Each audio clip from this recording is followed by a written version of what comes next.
Middle school.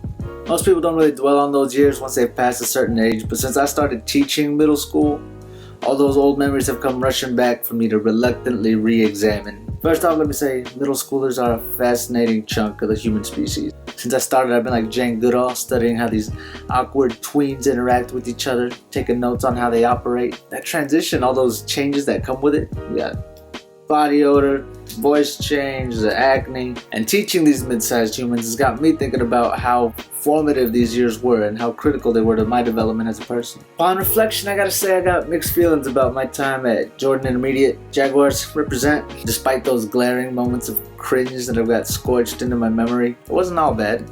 For example, these are around the years that I started to realize what my musical tastes were. It's around this time that I started burning CDs with what we used to use before Spotify, which was LimeWire, aka Internet AIDS, and I still listen to all those artists that I loved back then, or most of them. And that was my first time riding a skateboard, my first time playing on a football team, my first time dancing with a female who was not my aunt or cousin at a birthday party, and I also met a bunch of cool people who I still talk to today. Well, some of them anyway. Unfortunately, most middle school friendships don't last till adulthood.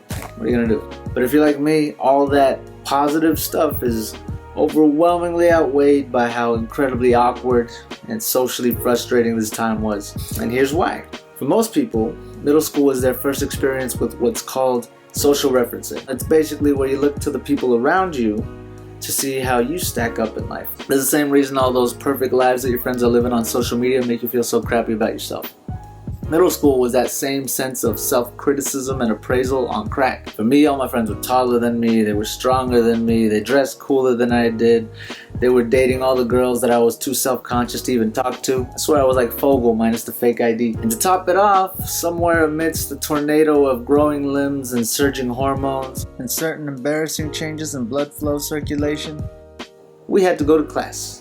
And as much as I hate to say it, as a current middle school teacher, I honestly don't remember much about my teachers or classes from those years. I know I learned something, but all my brain decided to commit to memory was all the awkward shit that I did. The only teacher's name that I do remember is Miss Black, and that's because I fucking hated her. Here's the taste of what our relationship was like. The year prior, she'd had my brother Manny in her class, and he was just as bad a student as I was, never wanted to do any other work.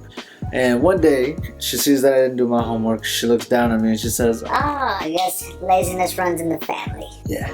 But you know what? I gotta thank her for that experience. Because now as a teacher, when I see that a student is failing or isn't trying as hard as I know they could, I take a breath and I remind myself, don't be Ms. Black. And then she taught me something I could take with me. Overall, I'd say middle school was tough for me. And one thing that I wish I had had during those years was someone that could help coach me through it. Now that I'm teaching these pubescent train wrecks, I see it as my duty to look out for those kids who might need some help making sense of this new world that they find themselves in. I'll have lunch with them, I'll play games with them, I'll stick around for an hour after school and tutor them or just chat about what's going on in their life. Sometimes that's all a kid needs, is someone to listen and acknowledge their existence as a human being. Another strategy I use during these heart-to-heart fireside chats is sharing my experiences with them, to let them know that they're not the first person ever to go through whatever it is that they're going through.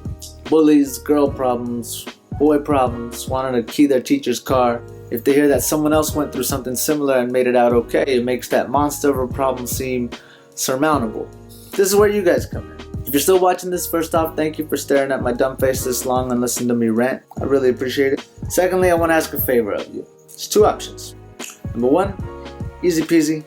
Send me a picture of yourself from your middle school days next to a picture of yourself now. And throw in some words of advice, wisdom, encouragement, something that might give my incoming sixth grader some hope for what's coming up. Here's my example. Option 2. Make a video response to this video breaking down what your middle school experience was like. Did you love it? Did you hate it? What did you take away from those years? If you can go back, would you do anything different? Do you have any advice for these kids coming in that's going to help them have a badass year? Upload your response and tag me, or just message me and we'll figure out how I can get that video off you. If there aren't too many F-bombs or boner jokes, I might even show my students. Anyway, thank you guys for watching. Please share, comment, like, whatever you guys can do to help spread this video. I'd really appreciate it. And I'm looking forward to seeing your awkward middle school pictures and hearing your stories. I know my kids are going to really appreciate it. See you next time. Peace.